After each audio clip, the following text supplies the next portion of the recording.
Teammates betrayed the strongest man and left him to die. But legends don't die quietly, they reload. Now he's back, 20 years later, sitting in an academy classroom like an NPC with a trash attribute. Only he knows that void is the kind of power that deletes cheats instead of copying them. Greed, betrayal, and evil, it's a reset run, and he's here to settle accounts. What happens when a former legend goes undercover? Let's go. That day, the gates suddenly opened, and monsters poured into their world. The only ones who could stop them were those whose magical abilities had awakened. Representatives of the Golden Seekers, Ingolf von Dietz, Claudia Bourgeot, Nathaniel Cavell, Iwako Hideki, and Lei Roshi participated in the battle. At that moment, the boy screamed in fear.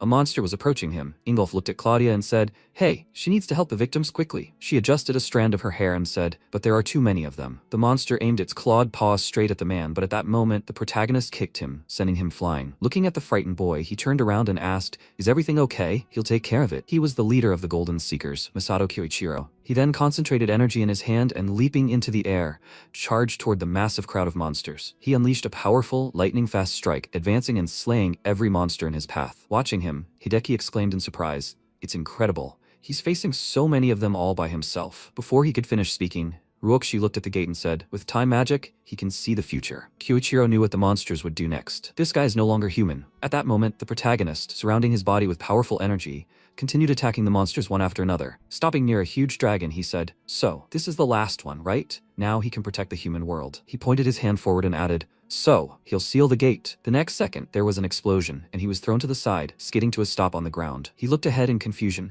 seeing a magical symbol with numerous magical circuits on the gate before him. He thought, "What is this?" He'd never seen a future like this before. He approached the gate and asked, "Are they all involved in this? Why are they doing something like this?" Nathaniel chuckled. He's asking why. It's precisely because he doesn't know that he was betrayed. He put his hands in his pockets and MC, frowning, asked, "What?" Ruoxi smiled slyly and added, "He is a level 100 monster who can use time attribute magic." Claudia said they just wanted to make money safely. Ingolf added, "He wanted to help people." Hideki pointed his finger at him and said, "And drag them into such a dangerous situation." Nathaniel closed his eyes and said, "But today is the last time they'll see him." He waved his hand, and the protagonist began to hit the barrier and shouted, "They can't be serious, can they? They have to let him out." He thought they betrayed him for reasons like that. As the leader of the Golden Seekers, he was simply desperately trying to protect the world from monsters, to save people. So why? He gritted his teeth in frustration, then heard sounds behind him, several monsters sneaking up on him from behind, but he spun around, delivering a powerful attack, and then his eyes widened in horror as he saw even more monsters moving towards him. He thought, a vision of the future. He can escape from here. His future. He asked, "This no longer exists, right?" He concentrated energy in his fist, and then flew to the attack. After a while, his body was tormented. He knelt and thought that he couldn't change the future. It seemed there was no choice. But accepting his death was no big deal. He wouldn't die so easily. He would be reborn and become stronger. He would reach the peak of his power, and he would definitely take revenge. This rage, this despair, he would preserve until the day when he could avenge all his regrets. The next second, he unleashed a powerful attack, and then a stream of powerful energy passed through him. After a while, he opened his eyes and sat up in the hospital bed. He then looked in the mirror, and placing his hand on it, said, "It seems he has been reborn." He asked, "Is this a hospital? There are so many unfamiliar machines here. How many years have passed since then? If 100, then he won't be able to take revenge on them." He remembered their faces, then looked to the side and said, "What's here?" He took the card and read, "Student ID of the owner." He said, "Student ID of the owner of this body." It seemed 20 years had passed. Then he was surprised. A void attribute. He laughed lightly, and then burst into mad laughter. He thought that in his past life, his comrades feared him for being the strongest due to his time attribute. But when he leveled up his skills to a certain level, he realized he couldn't get any stronger. But his ability to see into the future helped him see the true depth of the power of void. He looked at his hand and said that he pitied the boy, doubting that the void attribute was the strongest.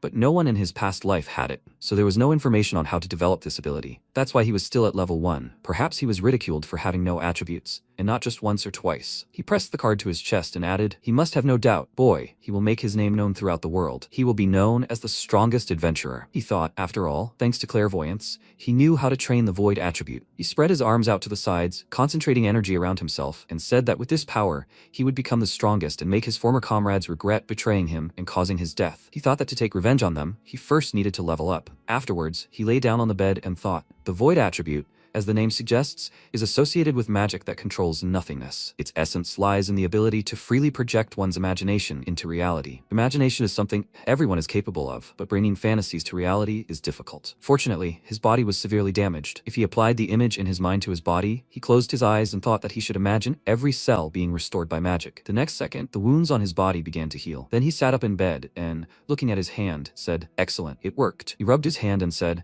Since this is a rudimentary spell, the recovery rate isn't that fast. If used repeatedly, the level will increase. The ability to manifest thoughts is strengthened, and the volume of images that can be transformed into reality also increases. It is through this that the creation and use of various types of magic is possible. Ultimately, this will lead to the image a person imagines being fully realized exactly as intended. At that moment, a doctor entered the room and shouted, "He's finally awake." He ran closer and, holding his hand out in front of him, ordered him not to move. He was seriously injured after the monster attacked. The protagonist lay back down on the bed, covering himself with a blanket, and thought, "I see. So that's what happened to that boy." Then the doctor added that it was a true miracle that he came to his senses after what happened, as if a saint had helped him. The MC asked what he meant by saint. The doctor was surprised. He doesn't know? He shook his head, and then the doctor said, "Pentagram saints?" The protagonist said he didn't know either. Then the doctor adjusted his glasses and looked at the documents, saying, "That's right. Needless to say, he's confused. Okay, time for a thorough examination. He'll go and prepare everything necessary, so he should wait here." MC sat up in bed and thought, "A saint? That sounds crazy. Is this one of the adventurer clans that appeared in the last 20 years? Leveling up is absolutely necessary, but he needs to understand what the present is." Then he picked up the remote and turned on the TV. The news said today's special broadcast about the SSS-ranked dungeon disaster from 20 years ago. He thought, great, a special broadcast about the incident where he was betrayed? The news anchor then said that the culprit was the leader of the Golden Seekers, a level 100 time attribute user, Kyoichiro. The protagonist shouted in surprise, "What?" He thought he was the culprit. What the hell? Then the news said he foresaw this disaster, but didn't tell anyone, planning to take advantage of the impending chaos to rule the world. The other members of the Golden Seekers prevented this from happening. They are the great heroes known as the Pentagram Saints. After a fierce battle, Kyoichiro was defeated and the dungeon was successfully sealed. This is a great feat known to all. Even now, Pentagram Saints continues to lead the world in a variety of fields. Today they invite experts too. After this, MC walked to the window and, sighing, began laughing loudly. He said that they had not only betrayed him, they had destroyed his reputation, sacrificed him, and shamelessly reaped the benefits. The world praised them as heroes. He clutched the remote control in his hand and said that he would not forgive them. He would never forgive them. He gritted his teeth, then looked at his hand and added, "I will send them all to hell." After that, he thought he needed to be careful. He couldn't be in their line of sight. He put the remote control on the nightstand, then reached for his phone and said, "That's right. The academy this boy attends." He smiled, looked at the phone screen, and said as he thought. It said, "The headmaster of the Tokugo Adventurer Training Academy, Pentagram Saints, Hideki." He asked, did he wake up and immediately know where one of them is? What luck. Then he sat down on the bed and thought, but Hideki is a cautious person. He is not the type to show his weaknesses so easily. Then he noticed the card and thought that the level difference is too great. Defeating him now is impossible. He plopped down on the bed, raised his hand, looked at the ceiling. He said that he can't do anything at level 1. For now, he will try to level up and find Hideki. He must wait. He clenched his fist and said that he is his first target, Hideki. A few weeks later, the protagonist stretched his body, looked in the mirror, and thought, good, now he can move without any problems. After a while, he began to get dressed, and the doctor looked at the documents and said he couldn't believe it. To think he'd fully recovered in just a few weeks. Could this really be a saint's blessing? The protagonist tied his tie and replied that it was not that, doctor. He thought it was all thanks to his own strength. He headed for the exit and said he was grateful for the doctor's care. The doctor replied that he should take care of himself. After that, the protagonist went outside and said that now that he'd finished his preparations, his level should be enough for now. It's time to go to the dungeon, right? He thought about what he learned from the doctor, that Asai Kyosuke's entire family had died in an accident. He said he felt very sorry for whoever was in this body. He thought that this was good for him. After all, it meant he could do whatever he wanted. After that, he approached the gate and asked, "Is this the place?" He looked at the map on his phone, then put on his mask and hood, thinking that he wanted to try his hand here to level up and become stronger. After that, he approached a worker, grabbed his hand and shouted, "Hey him!" The protagonist asked, What's wrong?" The man shouted, "He's only level 27. This is a place where adventurers must be at least level 30 to form a party and enter, and he's going to go alone? This is stupid." The protagonist said that he was sure it was fine for normal cases, but he pulled his hand away and, holding out a card, said that he was a Tokigo student. "Here's the document. If he signs the consent form, everything should be fine, right?" He thought that he had researched this matter while he was at the hospital. The worker said that was true, but at that moment, several guys standing nearby said, "Hey, enough already." One of them asked, "He's just saying this because he's worried about him. Does he understand?" His comrade chuckled and asked, "Is that so hard to understand?" He must understand the seriousness of the situation. The MC turned to the worker and asked, "He just needs to sign here, right?" He signed,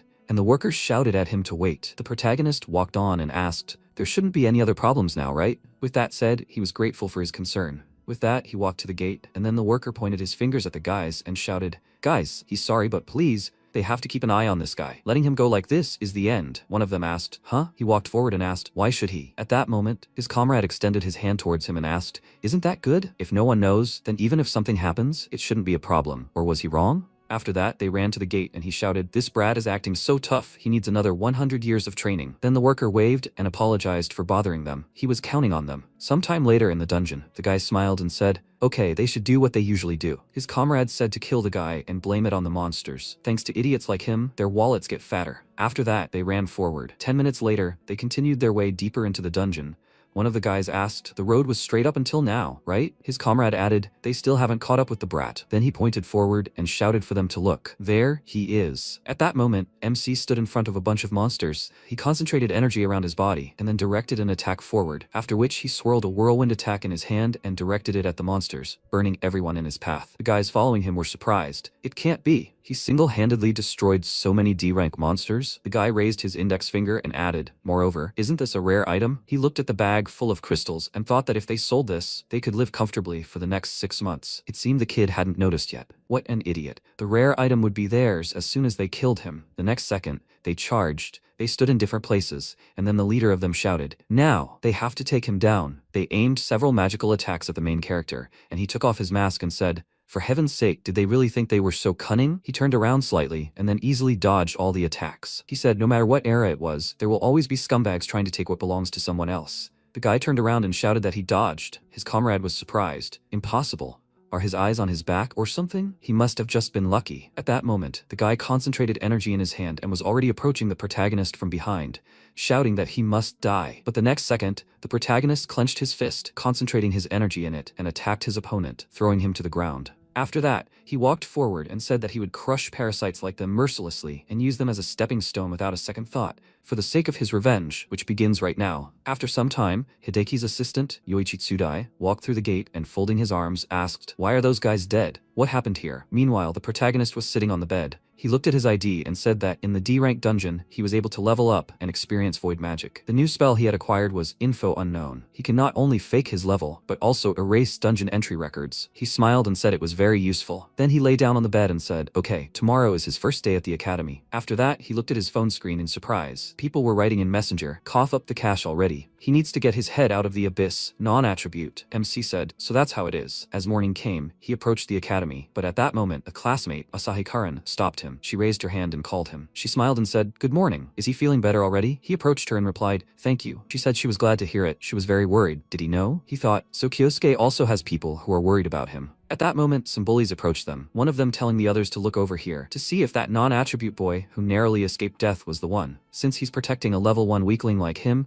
he should get something in return. He brought it, right? He's low on money right now, so the protagonist frowned, looked at him and thought, these must be scum. At that moment, Karen stepped forward, held out her hand in front of them, and said, "Enough." Kyosuke was just discharged from the hospital. Her hand trembled, and the protagonist noticed stood in front of her, and thanking her, said he'd be fine. The bullies started laughing. A little boy without attributes. He shouldn't act tough just because there's a girl in front of him. She'll remind him that he's just a useless jerk who can't even use magic properly. In response, the MC told them not to forget where their place was, guys. One of them asked in surprise, "Huh?" The protagonist said, "Unlike those thugs, he's the one who keeps his word." With these words, he raised his hand, and one of the bullies indignantly shouted, "What nonsense is he talking about?" He concentrated energy in his hand. Karen shouted, "Don't. Magic can't be used outside of dungeons." One of the bullies told her to shut up. A talentless, attributeless person is trying to challenge him. He must receive. With these words, he sent energy forward, and the protagonist concentrated the energy in his hand and easily repelled the attack, creating a small explosion. The other bullies were surprised. "It can't be. Isn't this the same magic? He can use it?" Then, when the smoke cleared, the protagonist asked, "What? Is that all?" The bully clenched his teeth in irritation and shouted, "Damn it." He turned to his comrades and shouted, "Guys, they can't just stand there. We need to deal with him quickly." They replied, "Right now. How could he handle that?"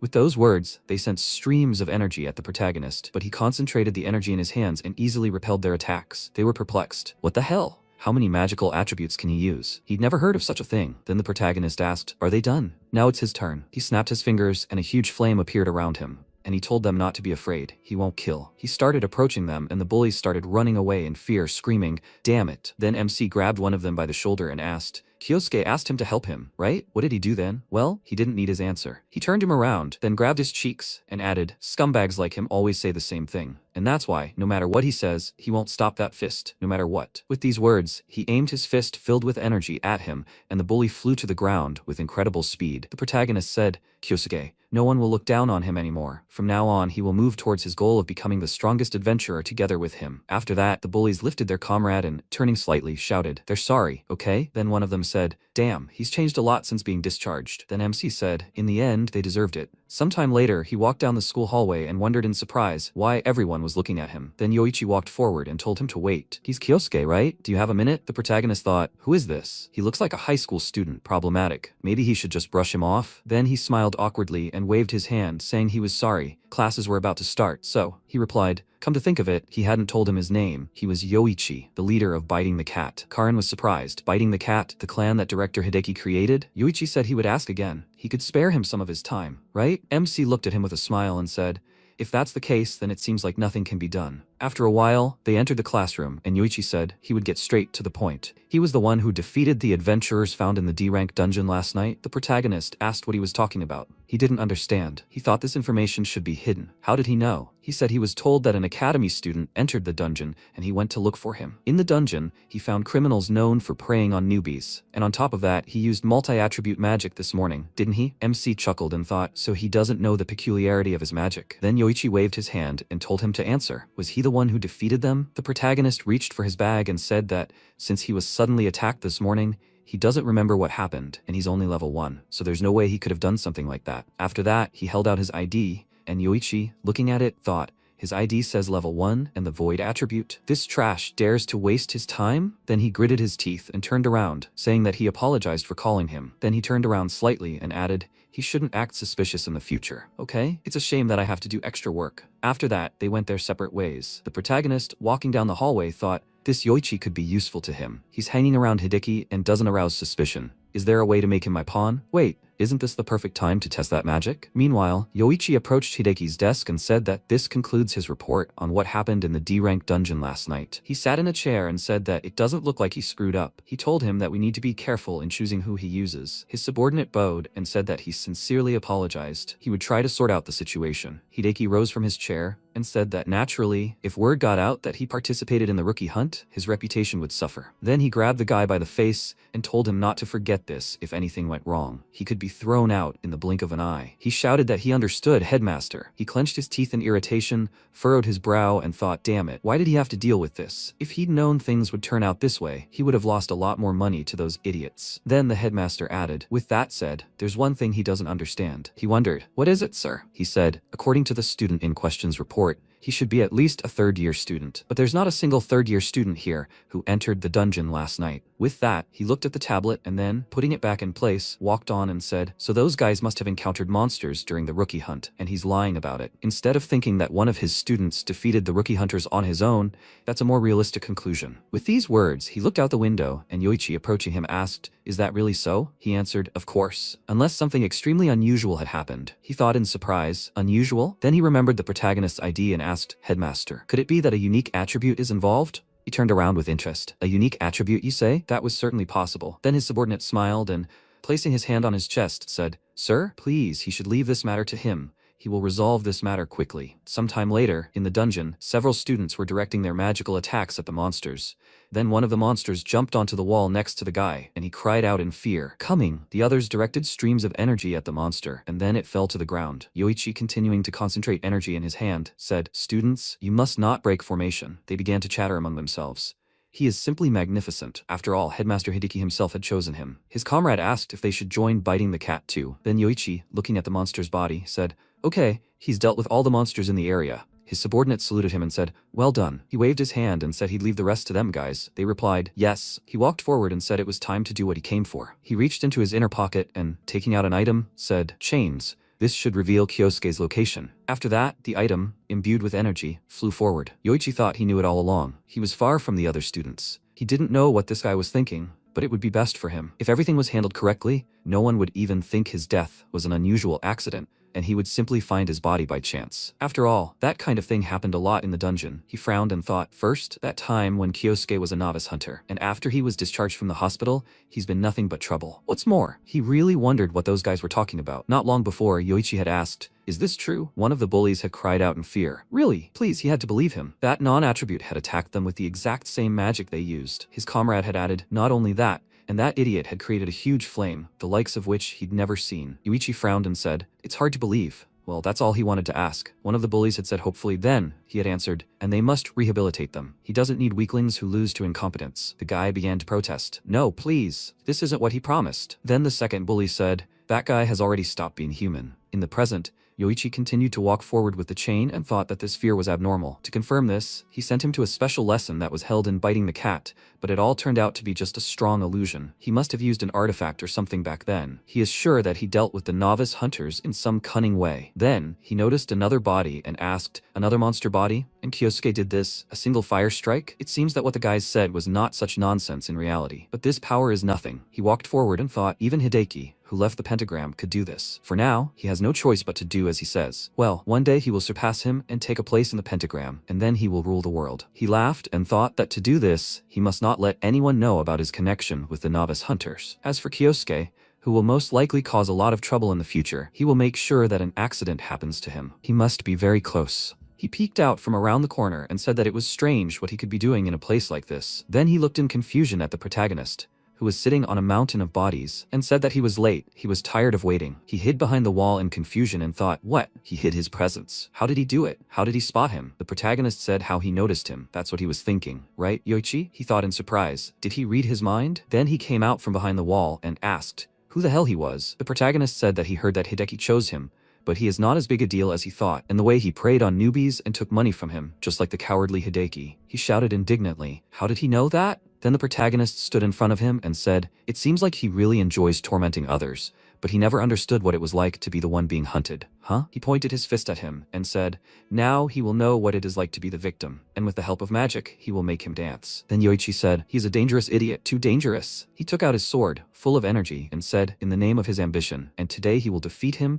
and become stronger. He abruptly ran to attack the protagonist, but he jumped back and concentrating energy in his hand asked, is that so? His real strength? Then he sent a stream of fire at him. His opponent swung his sword and asked, does he think he can defeat him with such a level of skill? Then he looked in surprise at the next attack coming at him, held his sword in front of himself trying to block it. The very next moment, sharp spears began to erupt from the ground beneath him. He swung his sword, cutting it all down, and frowned and said, damn, he can actually use multi-attribute magic. What's wrong with his void magic? Before he could finish speaking, the protagonist appeared from behind him and pointed his sword at him. Yoichi held his sword in front of himself, blocking his attack and shouted, damn, all he can do is interfere with his plans forever. Then the protagonist jumped back and asked, his plans? He answered, yes, one day he will definitely surpass Hideki, take his place and rule the world. He asked, why him? Are there other saints? He asked. Why was he asking Hideki? Because he was an outcast among the saints. If he became a saint, he could conquer the world. Wouldn't it be logical to start with the weakest link? The protagonist sighed and said, disgusting. He was surprised. Why? MC slung his sword over his shoulder and said that he could have gotten to Hideki first. But since he was such a pathetic worm, he had nothing to fear. His opponent shouted indignantly, shut up. He charged, shouting,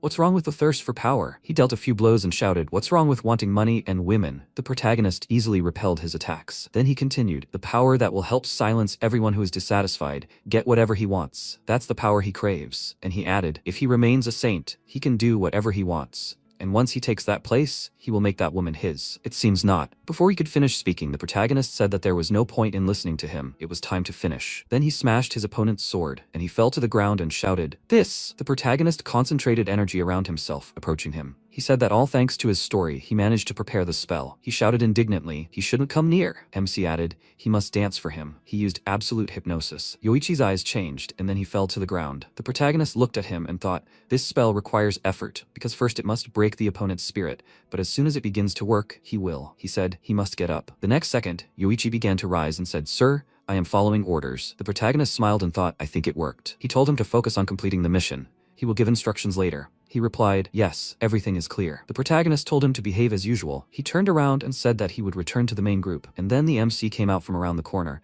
Karin came up to him and called out to him anxiously. Where had he been? She was so worried. In response, he smiled awkwardly and, apologizing, said that he was just chatting with Yoichi. She was surprised with Yoichi. What were they chatting about? He replied that they were discussing how to make dreams come true. She asked if he had come up with any useful tips. He confirmed it. He had given him excellent advice. Thanks to this, one of his dreams would definitely come true. Karen smiled and said that she hoped he wouldn't have to wait long. He replied that he hoped so too. Then Yoichi shouted, practice will be over soon. Students, they must go back. Karen, looking at the protagonist, smiled and said that they must go, or else they will be abandoned. She went ahead and he followed her and thought that he was truly glad that he could practice here. After all, he's taken possession of a pawn that Hideki won't suspect. After some time, Hideki asked, "So, is the process moving forward?" Yoichi handed him a photo and replied, "Yes, sir." As expected, the student with unique abilities had developed. This was student Kyosuke, a first year with the aspect of darkness. He was interrogating him, and he admitted to using multi-magic for the purpose of defeating the hunters. Hideki asked, "Multi-magic? What was he talking about?" He smiled and replied, "The details are unknown right now. If he gives him a little more time, he'll return with more information. By the way, how long has it been since he's held on to his position, Director?" He replied that he's holding on very well. It's been a while since he's tortured anyone.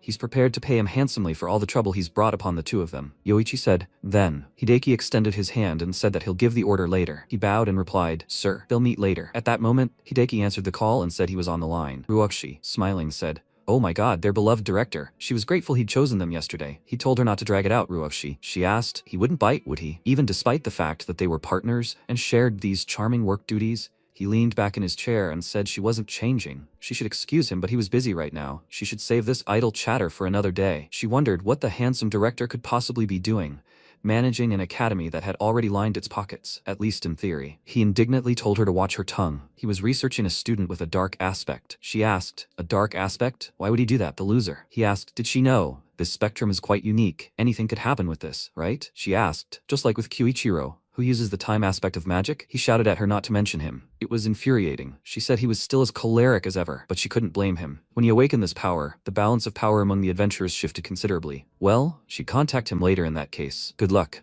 Hideki angrily threw the phone down on the table and shouted, "You narcissistic beast!" Even so, mentioning that damn name after so long pisses him off. Then wasn't it time for an emotional outburst? After a while, he approached the shed with the lock and wondered, how should he torture him now? He channeled energy into the door and uttered he would release all the anger he couldn't take out on Kyoichiro. Excellent. It opened. After that, he opened the doors and said that he apologized for keeping him waiting, Yoichi. Then he was surprised to see an empty chair and asked, "What? No one's here." Before he could finish speaking, Yoichi attacked him from behind, but Hideki stopped his sword with his hand and told him he was underestimating him. He must have gotten really arrogant, right? Did he really think he could defeat him so easily? He aimed several magic chains at him and bound his entire body, then kicked him aside. He shouted, "There's no way someone like him will ever be his equal." The student fell to the ground, and he said he made a bad decision. "You idiot." He killed himself with his stupid desires, Yoichi. At that moment, the protagonist said that he saw that he was still just as much of an idiot. Hideki turned around in confusion and shouted, "Who's there?" The MC said that he still bowed down to the strong and reproached the weak. He seemed just as pathetic and stupid. Hideki shouted indignantly, "How dare he? He's the academy's principal." The protagonist asked, "Killed himself with his stupid desires." Sounded like a perfect introduction to him, Hideki. He shouted, "Idiot! Who is he? He'll destroy him." He had to give him his student number. The protagonist smiled and told him to wait. He'd finally gotten around to it. So they shouldn't rush, they needed to chat. The protagonist asked, "Why don't they just chat?" Hideki concentrated energy in his hand and said, "He dares to make a fool of him." He clenched his fist and said that he would show him how great the difference in their powers was. He must try his earth magic. The next second, a huge stone hand erupted from the ground and then flew forward. He said that no student like him would escape this attack. He punched forward and shouted that he must die. The huge hand approached the protagonist and then a small explosion occurred. Hideki started laughing maniacally and shouted,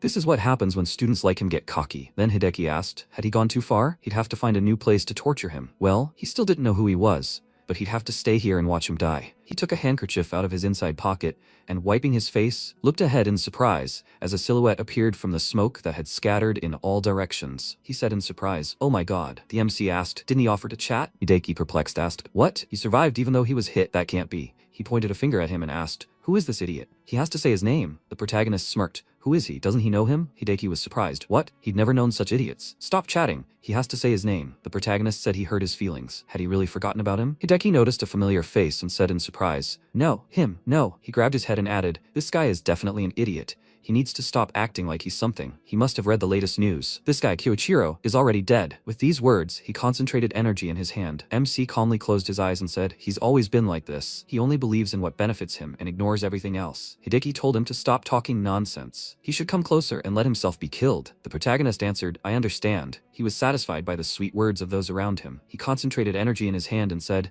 "So he betrayed him, Kyoichiro, right?" Hideki aimed an attack forward and shouted at him to shut his mouth. The protagonist swung his hand, easily cutting through the attack coming at him. Hideki, perplexed, said, "It's magic, the same one Kyoichiro used in the past. He doesn't believe it." He knelt down and said, "They definitely locked him in the dungeon. MC came closer and said that he was locked and thrown into the depths of despair. Hideki asked if he was really Kyoichiro. The protagonist sat down opposite him and said that so much time had passed, it had been a long time since they had seen each other, but he liked that he remembered him, Hideki said, he is Misato Kyoichiro. He waved his hand and irritably ordered them not to take him for a fool. This means he died and returned to this world.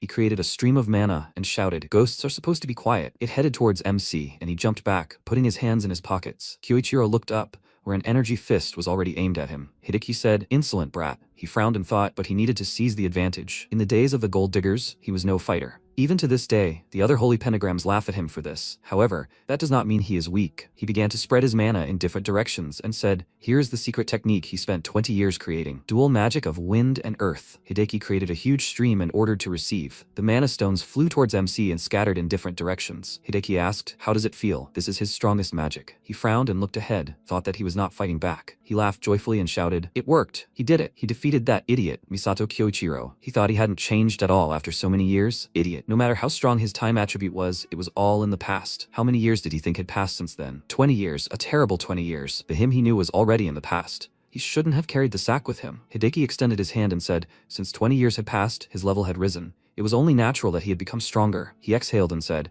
he had finally defeated Kyoichiro. He wouldn't let the others look down on him anymore. The true strongest among the pentagram saints? That's him. Suddenly he was interrupted by a voice that asked, "Is he finished?" Hideki's eyes widened in confusion when he saw MC and said, How? After so many attacks?" Kyoichiro asked, "Apparently he became capable of powerful magic, as expected of a hero of the current era. And now, he sent mana through his body and said, he can release his anger without holding back." He clenched his fist and Hideki thought, this guy? He's a monster. But he can't back down now. Not after he worked so hard to get here. He screamed. He won't let him get in his way again. He stretched his huge hand forward and tried to grab MC's body. Thinking he got it, Kyoichiro said, "Oh my." He was still barking loudly. He created a huge stream of water and neutralized the opponent's magic. He asked, does he think this is enough to defeat him? Hideki clenched his jaw and said, no. He ordered not to approach him. Not to approach. Kyoichiro spread his arms out to the sides and created a large vortex of energy. It headed towards Hideki, who covered his face with his hands. He screamed and flew into a tree. MC created fire mana when suddenly Hideki fell to his knees and asked for forgiveness. Kyoichiro, he begs him, forgive him. It is his fault for what happened 20 years ago, so please. MC looked at him silently and Hideki thought, Kyoichiro was a stupid kind person. If he does that, then it was definitely him. MC told him to shut up. Hideki looked up and MC said, that's exactly how he caught him then? He thinks he'll let it happen again? Hideki asked Kyoichiro to wait.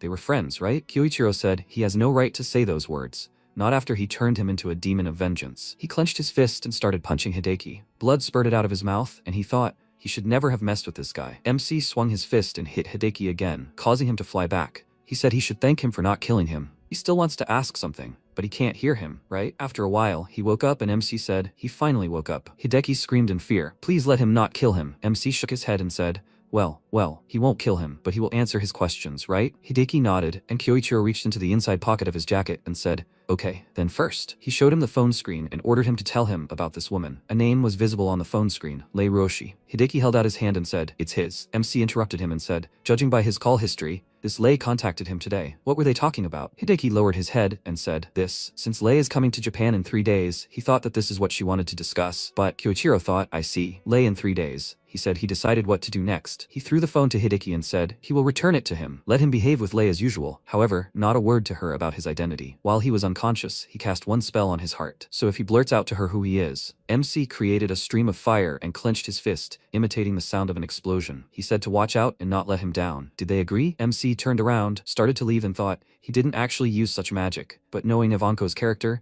this bluff should be enough. He won't use absolute hypnosis on him, Ivanko, because he wants him to despair, maintaining complete composure. 3 days later, on a plane, a flight attendant walked through the cabin, and Lei sat in her seat and looked out the window. Shinyu said, Miss Lei, they are almost there. The flight attendant said, ladies and gentlemen, the plane will arrive shortly. At that moment, a loud scream was heard, and the bandits said, they are now taking over this plane. They pointed their pistols and ordered everyone to get on the floor immediately. If they did not obey their orders, Lei got up from her seat and rushed towards him, sending mana through her body. She quickly attacked him and rushed to another bandit. People looked at this in surprise and said, it's Lei Roshi from the Holy Pentagram. They are saved. Lei pushed the guys to the floor and the plane was able to land. The police took the bandits away and a man approached Lei and said, Miss Lei, he cannot express how grateful he is to her. Lei smiled and replied she was glad she was on the same flight. Thanks to this, they also avoided damage to the airline's reputation. But more importantly, it seems to be a special type of weapon that is not detected by detectors. Lately, there have been more and more cases of groups armed with equipment made from materials obtained from dungeons. That's why she needs to issue her staff with self-defense gear. She put her hand on the man's shoulder and said, "Like what he's wearing?" The man bowed and said, "Of course, he will definitely provide it." In the airport building, Lei called and said it was her. She ordered the hijackers to be released. Shinyu asked, "Everything went smoothly, right?" Lei replied, "Yes, it was even interesting. The fake hijackers helped seal the deal after all." She ordered them to look toward where the cheerful people with the banner were standing. Lei spoke. It seemed to have also had a good effect on her public image. The people were joyfully shouting,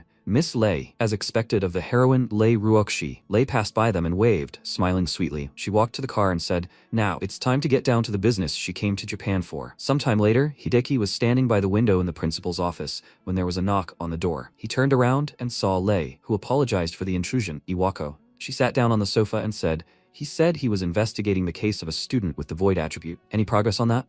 Hideki replied, "No, it turned out to be a false alarm. Just like she said, he's a worthless loser." Lei asked again, "Really? Even if it's a unique attribute, it's ultimately nothing special." Hideki thought that if he said anything unnecessary, a magic spell would work. He just needed to answer normally. Lei put the cup on the table and said, then she would move on to what she really wanted to talk about, regarding the new medicine they were developing. Will they choose the next test subject? He used this academy system well, didn't he? First, with the student list. MC stood on the roof with an earpiece in his ear and listened to everything she said. He said, "How low?" The next one to know despair will be her, Lei Roshi. After a while, they said it on the news. That's where today's news ends. Yesterday, Lei Roshi from the Pentagram Saints arrived in Japan. She is being praised everywhere for dealing with the bandits who... MC thought, Lei Ruoshi. She's one of those who betrayed him 20 years ago. She produces unique weapons from dungeon materials, and it seems she made a fortune from it. But judging by the recent conversation with Iwako, it seems she uses the school for shady dealings. He got dressed and continued to think. In public, she's a heroine, but behind the scenes, she uses others. Yes, he won't let this go so easily. MC left the room and headed to school. He took out his phone and thought, but how should he best approach it? Security here was already strict as soon as he arrived at this academy. He read on the phone screen, Lei Roshi of the Holy Pentagram deals with hijackers. On the plane Lei was flying on, an incident occurred on the way to Japan. Kyosuke thought first while he was sorting out the situation. A voice came from behind him. Kyosuke. He turned around and said, it was her, Asahi. She smiled and said, good morning. She looked at Kyosuke's phone and asked, is he reading the article about Lei, right? MC replied, yeah, he's just browsing. Karen smiled and asked, Lei is amazing, right? Yesterday she dealt with all those bandits on her own. And her clan, the Great Snake Changshan, is also popular. MC asked again, Changshan? Karen replied, there were a lot of strong members gathered there. Kyosuke thought, I see. Those people in black suits who were guarding Lei, are they from that clan? Karen said, many students here are planning to join the army. What about him, Kyosuke? MC laughed and said, no way. He thought, wait, if he can use this clan, then maybe he will get a chance to get closer to Lei. That's it. He said, thank you, Karen. Thanks to her, he understood what he had to do. He quickly ran down the hallway, and Karen looked after him, puzzled. She asked, you're welcome? After a while, Hideki looked at the ringing phone with irritation and answered, it's him. MC ordered him to listen. He needed a favor. Hideki asked, what exactly? Kyosuke answered, if Lei contacts him. At that moment, the doctors were standing next to the tied-up guy. He was breathing heavily, and the doctors were writing everything down on pieces of paper. Lei laughed and asked, well, how are you feeling? The guy screamed, please, please, let them stop injecting him with this medicine. If this continues, he'll die. Lei swung her leg and hit him in the face. She said, it can't be. She doesn't listen to the opinions of lab rats. He shouldn't be so pessimistic. If his body is compatible with this medicine, he will become even stronger. She walked away from him, snapped her fingers and said, so they can continue. The doctor started working, and the guy screamed in fear, let them wait. They applied the medicine, after which the guy wheezed and passed out, and water flowed from his mouth.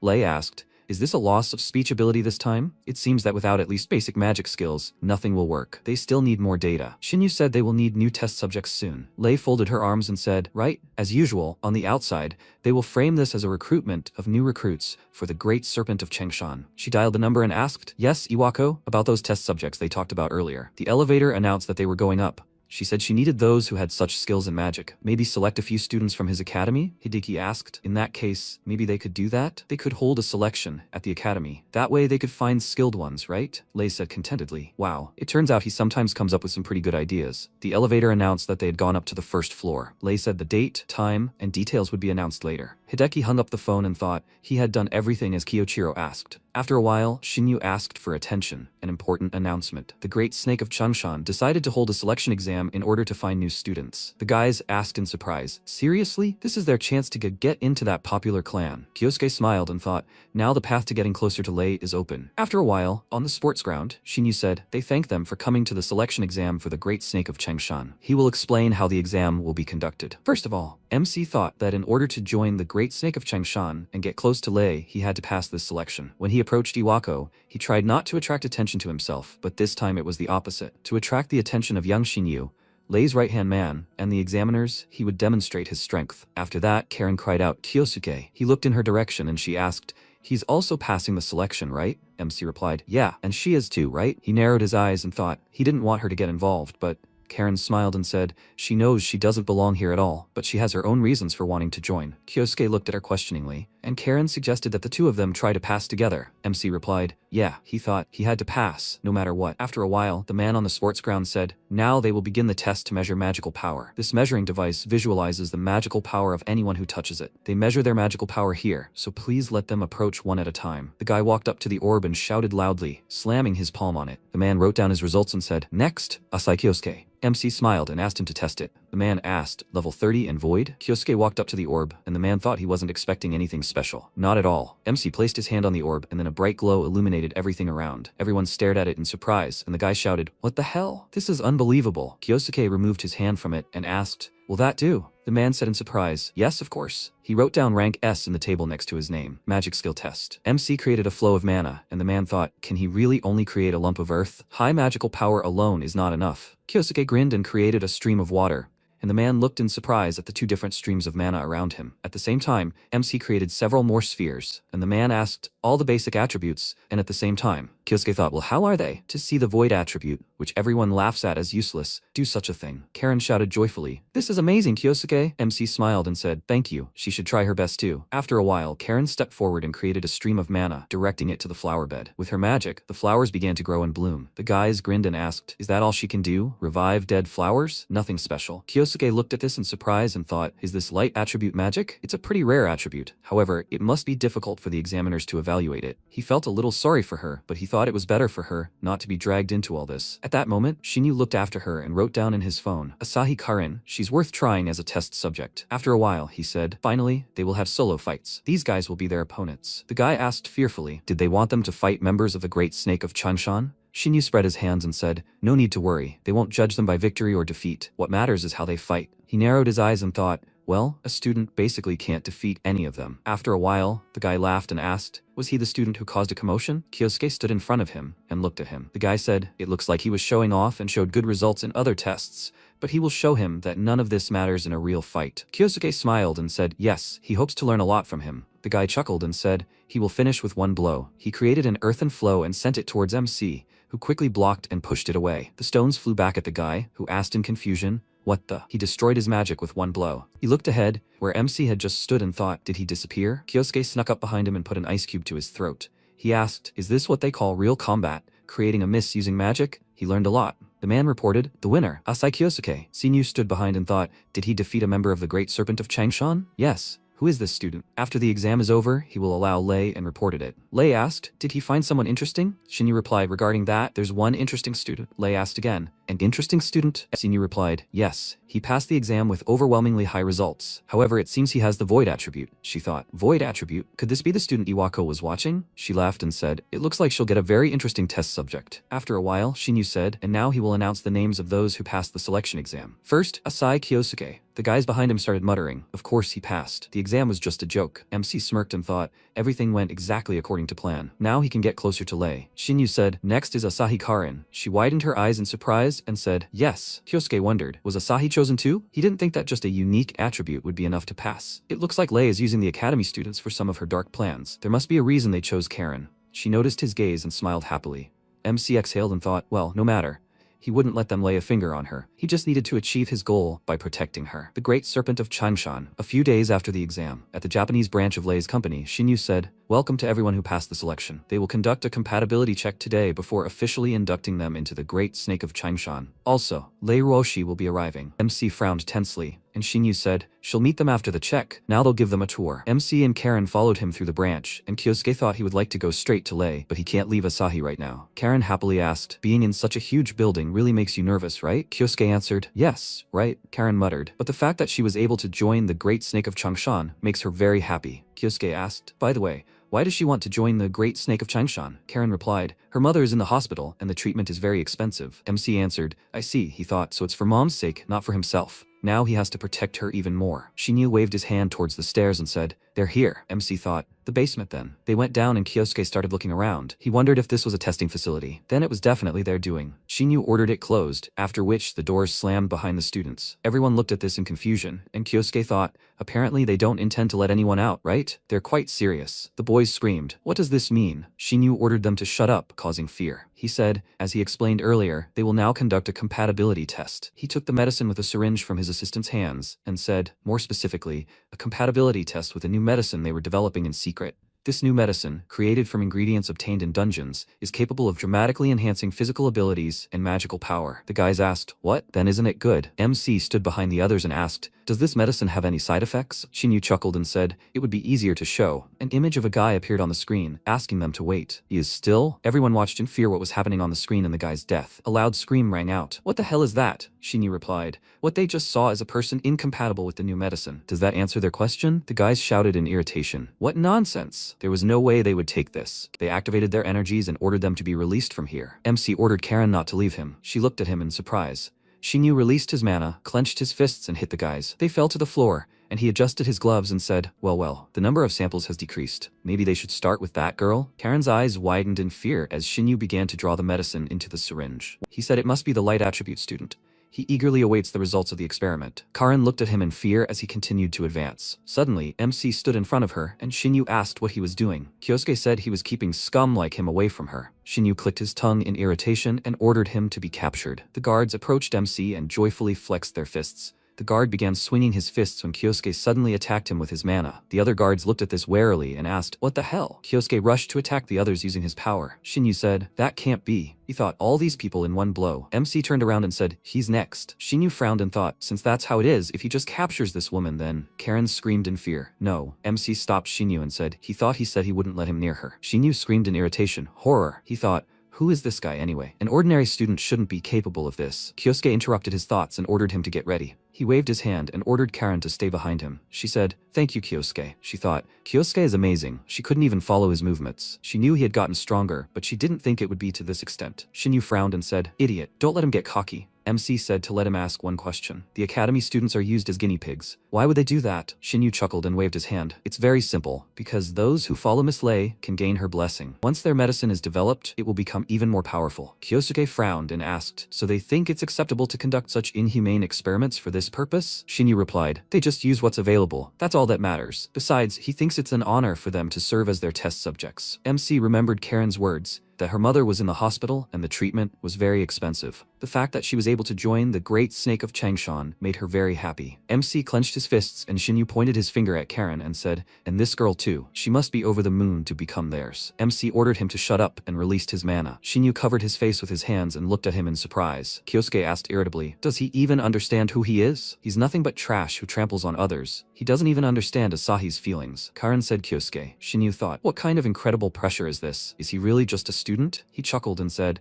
normally he would tell him to keep a low profile, but he likes his boldness. How about serving Miss Lei too? If he hands that girl over to them, she might even make him a leader. He's sure Miss Lei will be very pleased. MC said, he told him to shut up. He can't forgive people like him. Shinyu straightened his tie and said, he'll regret this. He clenched his fists and released his mana. The floor beneath him cracked from the strain, and Kyosuke asked, body enhancement magic, right? Shinyu answered, that's right. Combined with his martial arts, it's his invincible technique. Let him attack. He pushed off the floor and ordered to receive. He jumped back to the floor, because MC deftly dodged. Karen stood behind, covering her mouth with her hands. She thought, this power. Shinyu turned around and said thoughtfully, it looks like he managed to dodge. Kyosuke thought, he understood. So this is body enhancement magic. It's really powerful. In that case, Shinyu screamed, he can't avoid the next blow. Kyosuke told himself to concentrate and turn this into an image. Shinyu screamed, what is he doing? Giving up, he swung his fist and commanded to die. MC's void magic was activated, so he quickly put his hand in front of the opponent's fist. Shinyu said, no way. He thought, is this the same power as his? No, it's even stronger. Kyosuke smirked and said,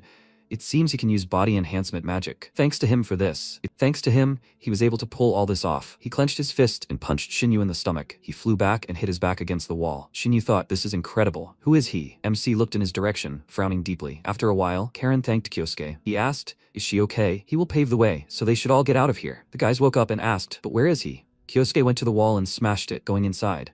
He said that he had to do something. At that moment, Lei was informed. Miss Lei, there is an emergency. It looks like Mr. Yang has been defeated and the students have escaped. She turned around and asked, what? A voice came from the phone. An incredibly strong guy is heading here. Before he could finish speaking, there was suddenly a hissing sound. Lei asked, what the hell is going on? MC said, he is here. Lei asked, who is he? Why did he come here? Kyosuke interrupted her and said, for a simple reason. He came to repay her for what she did 20 years ago. Lei asked again, a debt from 20 years ago? What is he even talking about? MC said, she apparently doesn't understand. Should I explain it to her? She looked at him, puzzled, and Kyosuke said, ever since the SSS ranked dungeon appeared 20 years ago, all of them, the holy pentagrams, they are considered heroes. He would say that on that day, one person's evil intent was revealed. Lei waved her hand and asked, what is he? A student, ranting about here. Is this an attempt to lecture her on history? MC put his hands in his pockets and said, the holy pentagrams are now leaders in all the major spheres of the world. They are hailed as heroes who defeated evil. Lei frowned and said, so what exactly is he? Kyosuke said, and yet, this is far from the truth. Lei asked irritably, what did he say? She thought, his aura suddenly changed. MC said, they sacrificed their own comrades to reap the benefits and build their legacy. Even now, they trample on the will of those who once stood beside them. Isn't he right? Lei smirked and asked, is that what he's talking about? Does he really believe these conspiracy theories? Kyosuke replied, it's not just a conspiracy theory. He knows what they did. They pushed their comrades into the gate. Lei's eyes widened in fear and wondered why. Why does some random student know about this? Kyosuke asked. She still didn't get it, Lei. Who is he really? He's Misato Kyoichiro. Lei said in fear, that's impossible. MC said, it's true. He used the very power that made them call him a monster. Lei said earlier, a level 100 person capable of using time magic, that's a monster. Lei sighed loudly and said in fear, that can't be. Kyoichiro, it's him. Kyosuke said, he also knows what Lei's company has been doing in secret. If he makes this public, their reputation is ruined. Lei ordered him not to dare to interfere with her. MC asked again, don't dare interfere? He should be the one saying that. For what happened 20 years ago, and for trampling on the hopes of a girl who gave it her all, he will never forgive her for this. Lei smirked and said not to downplay her power. He is not in Misato's body anymore. Since he dared to appear before her, she will make him regret it. She grabbed a stick and released her mana, destroying the cabinet. MC jumped back, and Lei asked, how is he? This is the power of a weapon developed by the Lei Company. It is forged from dungeon materials, stronger than any steel. She ordered to let him demonstrate how sharp it really is. She rushed to attack MC, but he quickly and dexterously dodged. Lei smirked and said, it seems like all he can do is dodge. She thought something was wrong. Why are the attacks not hitting? Kyosuke replied, he understands. She was too carried away by the role of corporate queen. Her movements became clumsy. She's no better than Iwako now. Lei frowned in irritation. Veins appeared on her face. She screamed, stop talking nonsense. She threw her weapon towards MC. It hit MC's body. Lei thought happily, she did it, she hit him. Kyosuke said, what a pity. He stood on the other side from his clone, and Lei said discontentedly, how dare he? She frowned and thought, was that void magic? She had never heard of it working like that. If so, she took out her sword and launched a spell at that mana, deciding that she would finish him off with the next blow. Lei screamed loudly. She would make sure his mouth finally shuts. Let him have it. She approached MC and put her sword at it. But Kyosuke grabbed it with 2 fingers. Lei said, it's impossible. Kyosuke said, apparently this is where her power ends. She really has become worse than 20 years ago. Lei thought, then she has no choice but to use it. She ran towards the table and MC asked, what is she? He widened his eyes in surprise when he saw the syringe in Lei's hands. She injected it into her neck and was covered in purple mana. She asked, is he going to do that, monster? Lei's body transformed and she said that now he won't be able to defeat her. MC asked, so she's trying to win using some kind of enhancement medicine? Does she really think it's that easy? Lei chuckled and ordered him not to downplay her strength. Does he even realize how much time and money went into that? She collected materials that can only be found deep in the dungeons, and she spent years perfecting that serum. Ever since she witnessed that inhuman strength 20 years ago, she's been looking for a way to reach the same level. And now, she has gained power that surpasses all. She has him to thank for this. Kyoichiro. MC replied, pathetic. Surpassing all, she says, and she boasts of it. Relying on the medicine? Lei asked with displeasure. What did he just say? Kyosuke apologized for interrupting her monologue, but it was time for him to put an end to this. Lei swung her hand and said, okay. She offered to find out once and for all who was stronger. She ordered him to get ready. Lei flew past MC, who stepped aside. She punched the wall with her fist and asked, well, how does he like it? This is the fruit of her research. She'll send him to the next world again. She approached Kyosuke and threw him into the wall. She decided she had won. At that moment, an ice flow pierced her leg, and MC said that he had planted it when she launched her attack. Lei screamed in irritation. How? Kyosuke clenched his fist and spoke. Thanks to her henchmen using this earlier, he understood how they use body enhancement magic. Her medicine is impressive, of course, but all she has achieved is pathetic attempts. Lei asked, does he dare mock the results of her research? Kyosuke ordered her not to talk nonsense. She tramples on people, and she has the nerve to call it progress? She disgusts him. Lei released mana through her body and swung her clawed hand. She ordered him to shut up. MC grabbed her hand and attacked, and Lei said, her power, it doesn't work. She fell to the floor and hit her head. Kyosuke thought, this is Kyoichiro's power now. He went to the exit and said, Lei, this was never real power. After a while, he went outside and Karen screamed, Kyosuke. He turned around and said, Karen, is she okay? She said yes, and so was he. At that moment, loud screams began to be heard. Everything was exactly like in the tip. Lei's company was attacked. Karen asked, was it him? Kyosuke asked, who knows? He thought, now the truth about Lei's crimes is revealed. The test subjects are safe, and Lei has lost everything. Karen said, Kyosuke. She doesn't fully understand what's going on, but if he weren't here, she doesn't think she would be standing here now. So, really, thanks to him. The MC's eyes widened in surprise and thought, right? His gaze softened, and he thought he almost forgot. Helping others, that used to be everything to him. After a while, Kyosuke turned on the TV at home. The host said they just learned that illegal experiments on people were being conducted in a secret underground lab owned by Lei Roshi of the Pentagram Saints. This came to light after Lei was apparently attacked by an unknown assailant. Lei herself is showing signs of memory impairment, and the identity of the attacker remains unknown. The MC wondered how the others would react. The host said, them. They're interrupting the broadcast with breaking news. Nathaniel of the Pentagram Saints has made a public statement. MC turned around and thought, Nathaniel. Nathaniel said, on behalf of the Pentagram Saints, he stands before them to deliver an urgent message. He can only say that they are shocked by the incident with Lei Roshi. Like her comrades, they feel deep shame that they did not notice Lei's slide into darkness. Kyosuke grew angry and thought, they didn't notice? So the Pentagram Saints are pretending to know nothing again, just like 20 years ago. He clutched the remote control in his hand and thought, these people haven't changed one bit. They lie without batting an eye, all to protect their precious status as heroes. People like Karen and him, to them, they aren't even victims, mere insignificance. Nathaniel Cavell, judging by his behavior back then, there is a high probability that it was he who directed his murder. But of course, he was always calculating. He's always careful. No one knows where he is now. Kyosuke reached into his pocket and pulled out his phone. After a while, Claudia was kneeling and a voice came from behind her. So he said, Lady Claudia. She asked again, is that right? She understood. Lord, let him show them the way to a future full of light. After a while, Nathaniel said, this case is considered closed. Claudia asked, so the attacker exposed Lei's illegal experiments? How disgusting. Ingolf frowned and asked, horror, what was this damned Lei doing? Disgrace the honor of the proud saints of the Pentagram. Nathaniel asked, right? However, the experiments were carried out by Lei alone and on her own initiative. The rest of the saints of the Pentagram had absolutely no idea about this matter. Hideki sat at the table and thought, typical Nathaniel. He is always rational. In other words, they just dump everything on her and abandon her. He doesn't know about Ingolf or Claudia, but he's sure Nathaniel knew about Lei's experiments. To abandon her so easily. No, more importantly, he needs to carry out his instructions. Claudia said she's a witch and is curious about the attacker. Hideki said, about that, a sealed letter came to the academy from the one who attacked Lei. Claudia said in surprise, a letter from the attacker. Nathaniel ordered Iwako to read the contents to them. Hideki replied, of course. He will read it now. He returned to the current world from the depths of that gate. He will deal with all of them, so let them wait. Misato Kyoichiro. Everyone's eyes widened in fear upon hearing his name. Claudia asked if someone was really using the name Kyoichiro. Nathaniel replied, no. He couldn't have known about the depths of that gate unless he was there. The sender was undoubtedly Kyoichiro. Claudia said he might have used time magic. Ingolf said they had nothing to worry about. If Kyoichiro had truly returned, all they had to do was eliminate him again. Nathaniel folded his arms and said, Ingolf is right. They don't need to act right now. However, why don't they see how Kyoichiro will act? After a while, Ingolf rose from the table and walked to the window. He spoke. Kyoichiro, he's the only one he'll never forgive. At that moment, MC called Hideki and said, so as he ordered, he followed his instructions. Kyosuke replied, he sees. He sat on the sofa and thought, so Nathaniel didn't plan to act right away. He's acting cautiously. Well, that's good. Once they realize he's back, they won't be able to sit idly by for long. First, he'll strike at those whose whereabouts he already knows. MC said, okay, Iwako, they're starting to act. Hideki asked what they'll do next. Kyosuke answered, it's not that difficult. Let him arrange for him to transfer to an academy affiliated with Ingolf. Hideki asked, so he's going to target Ingolf next? MC answered, right, it should be easy through the short-term study abroad program.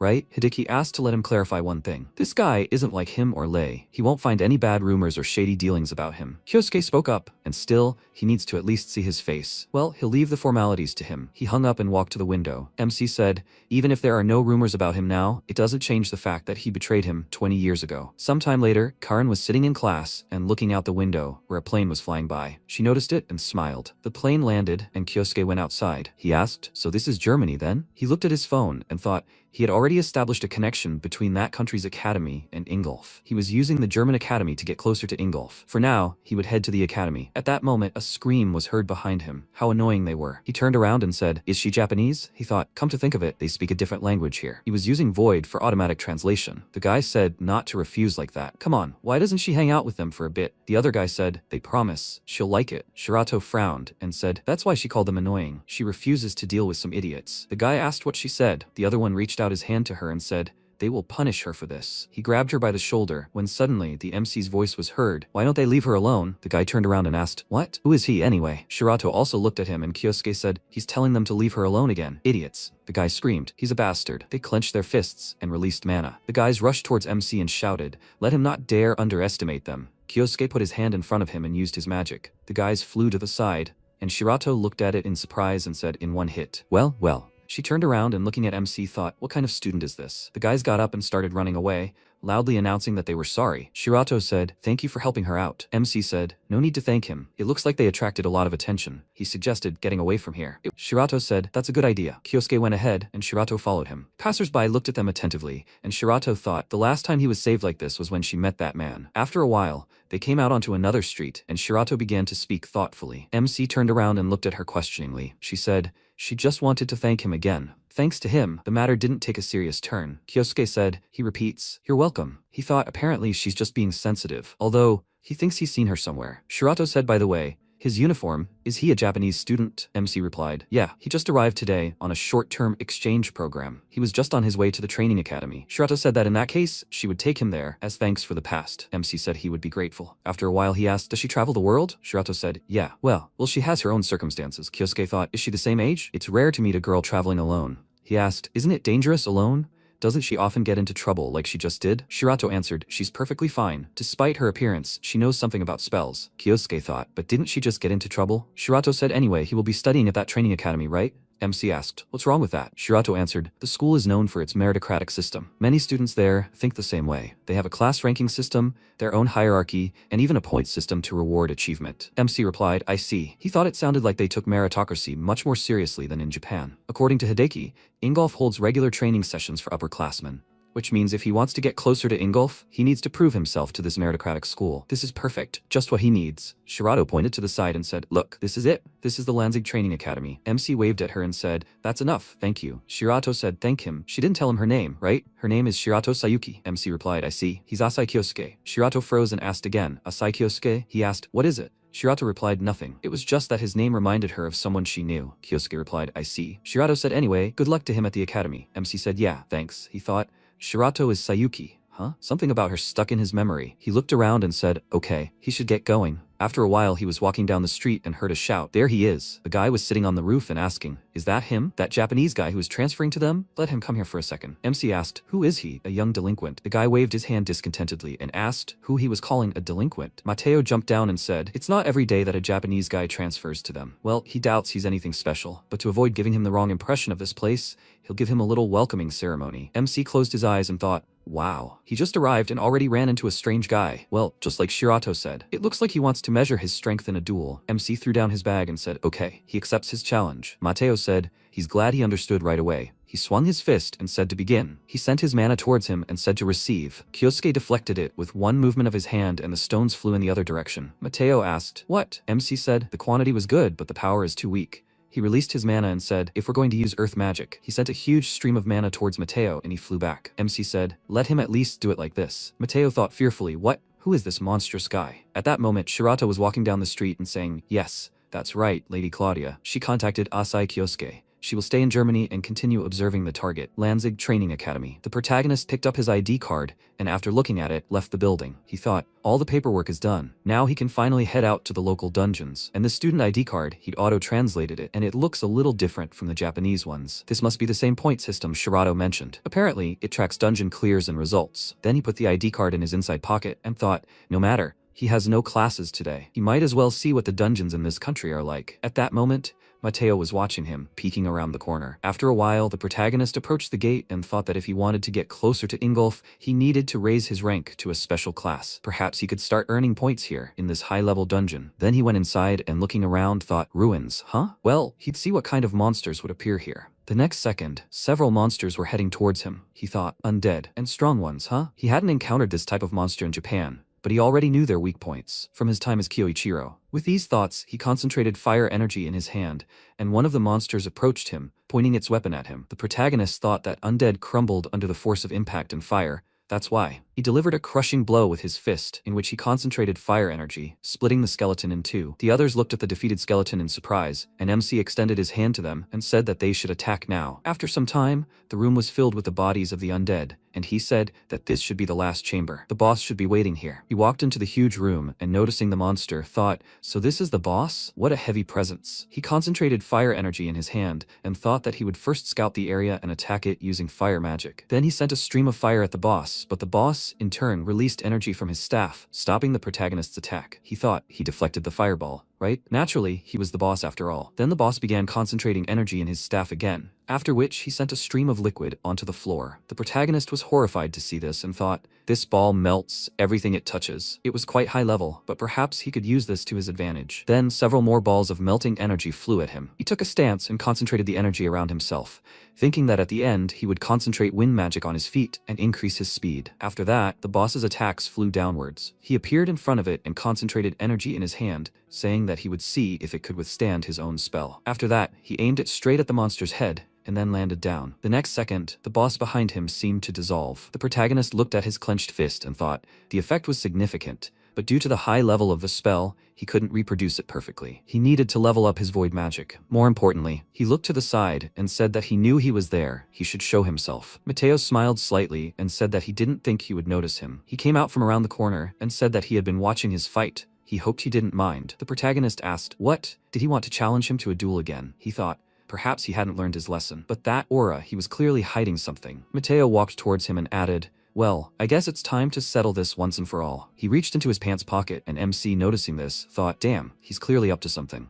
Could it be another amplifier like Ruroshi, or maybe a hidden weapon? But the next second, Mateo raised his hands up, then knelt down and bowing, shouted, please. He must accept him as a disciple. The protagonist was confused. What? He thought, what is he trying to do? And what is that cup? Mateo held out the object in his hand and asked, this is a Japanese dojo, right? And he heard that they pass around sight cups to show respect. The protagonist thought, is he an idiot? Then he added that he can't help it. He's drawn to his power. Please, he must teach him magic. The protagonist replied, yes, he's joking. Mateo said, that fight just now was insane. He feels like an idiot for even bothering him. The protagonist thought, great, things were bound to get more complicated. Then he widened his eyes in surprise and placing a hand on his shoulder said, hey, he asked, what? He's accepting him as an apprentice. Before he could finish speaking, MC pushed him aside, and a powerful explosion occurred next to them, from which a huge monster appeared. Mateo, surprised, asked, what? The protagonist said, so that wasn't the final boss. It looks like the real master has finally appeared. Mateo, frightened, fell to the ground and said, if he remembers correctly, it was the same one. The protagonist looked at him and asked, what's wrong? He replied fearfully that he'd seen that creature in textbooks. The Skull Dragon, the monster that wiped out an entire village many years ago. They said that Ingolf only miraculously defeated it.